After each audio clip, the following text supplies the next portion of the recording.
Welcome, focus learners, to today's Explainer. I am absolutely thrilled to guide you through a complete foundation-to-finish masterclass on what is, quite frankly, one of the fastest and most exhilarating sports on the planet.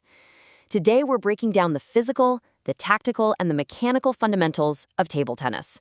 Whether you're stepping up to the table for the literal first time, or you're just looking to sharpen up that competitive edge, we are going to visually unpack exactly what it takes to master the basics.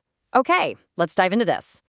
So here's our roadmap for today. We're going to start with the game's basic environment in the fastest racket game, move right into mastering your paddle grip, step into some fantastic footwork fundamentals, learn how to establish control with the defensive push, and finally, we'll unleash your offensive arsenal with serving and smashing.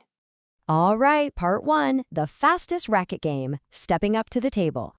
Just take a look at the sheer concentration and readiness right here. Table tennis is widely recognized as one of the fastest racket games in the entire world. I mean, it demands incredibly quick reflexes, laser-focused concentration, and highly tuned eye-hand, and even sound coordination. You are literally constantly reading the spin, the speed, and the placement of the ball, all in tiny fractions of a second. Before we even hit the ball, let's quickly orient ourselves with the basic fundamentals. The game uses a 40+ millimeter ball, and it's played on a dark, matte table divided by a net. Now get this, here's a surprising fact directly from our sources. Your racket can actually be any shape or size. No way, right? It's an incredibly customizable sport. And historically, this game has some really deep recreational and competitive roots.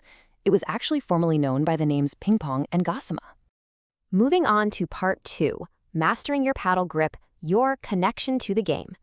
You know, you can have the best reflexes in the world, but your grip, that is your first and absolute foremost requirement to strike the ball effectively.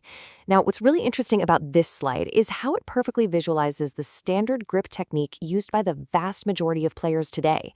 Your grip needs to be loose. A loose grip is absolutely crucial because it gives you maximum readiness, flexibility, and the strength you're going to need for better rotation and stability when you actually strike. Let's break down exactly how to pull this off. This is called the shakehand grip, and it's practically universal. Step one, you literally just shake hands with the slant of the racket, holding it right there in your palm. Step two, place your thumb and your index fingers so they're resting parallel to the straight edge of the rubber. And step three, simply wrap your remaining 3 fingers comfortably right around the handle. It should feel supernatural, kind of like greeting an old friend. It really helps to cleanly categorize the 2 primary ways to hold the paddle. As we just saw, the shakehand grip involves wrapping your fingers around the handle, just like shaking hands. But there's also the penhold grip. Just like the name implies, you hold the handle as if you were holding a pen. Your thumb and index finger grip near the blade, while your remaining fingers are positioned around the back of the racket. Now, while the penhold grip definitely has variations, like the Chinese and Japanese styles, our source material specifically notes that the shakehand grip is the most commonly used worldwide today. All right, part three, fantastic footwork fundamentals moving to the ball. Now that our hands are all sorted out, we need to shift our focus down to the lower body. Proper footwork is what allows for quick reactions, better balance, and smoother transitions between your strokes. So the crucial point is understanding this absolute golden rule of positioning. To execute an efficient return, you want to return the ball in front of your body's medial line when you're using a backhand grip. For the forehand, you want to use comfortable lateral movement to get yourself in position. Staying balanced and placing your feet properly, whether that's sideways, backwards, or forwards, is exactly what makes your return comfortable and powerful. Let's quickly break down the 4 vital directional movements you need to practically drill into your muscle memory. First, side-to-side movement. You push off with one foot to glide laterally, keeping your racket totally neutral and ready. Second, forward movement. When you're attacking, step forward with the leading foot, transfer your weight, and stay low for stability. Third is backward movement. Push off the front foot to move back, but make sure you keep your body centered. And finally, the follow-through. After every single shot, you must return to your ready stance. Stay light on your feet so you can adjust instantly for the next strike. Let's move to and see how this builds into part 4, the defensive push, controlling the rally. Let's connect all that dynamic lower body footwork directly to our defensive strokes.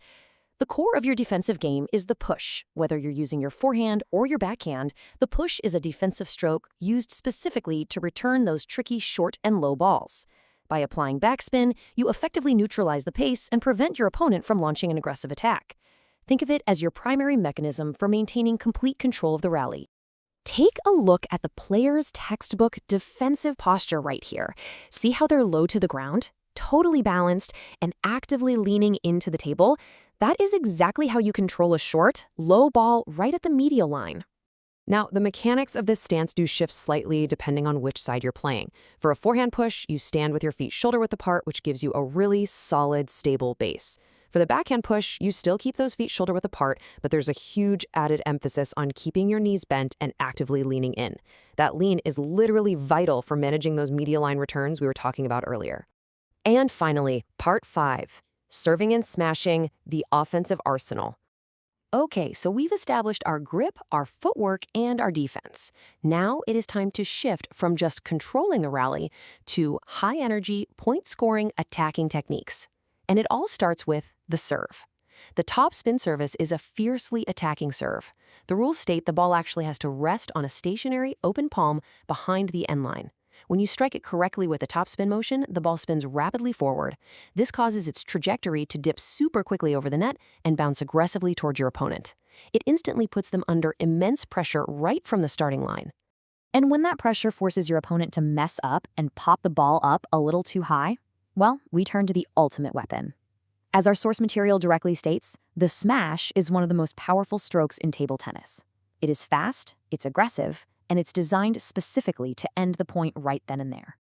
But to generate that kind of sheer point-ending power, you have to load up your body correctly. The biomechanics of the backswing here are critical. First, you bring your arms straight back, aligning it directly behind the ball. Second, you aggressively rotate your body backwards. And third, you shift your weight completely onto your back foot. When you finally unleash forward, all of that transferred weight goes right through the ball. It's a real game changer. And there you have it. You now understand the tools, the grip, the fundamental footwork, the defensive control, and the sheer offensive power required to play this incredible sport. So I'll leave you with this. How will you combine your new grip, footwork, and strokes to absolutely dominate the table in your next game? Get out there, stay loose, stay low, and apply what you've learned. Thank you so much for joining me on this explainer, and keep learning.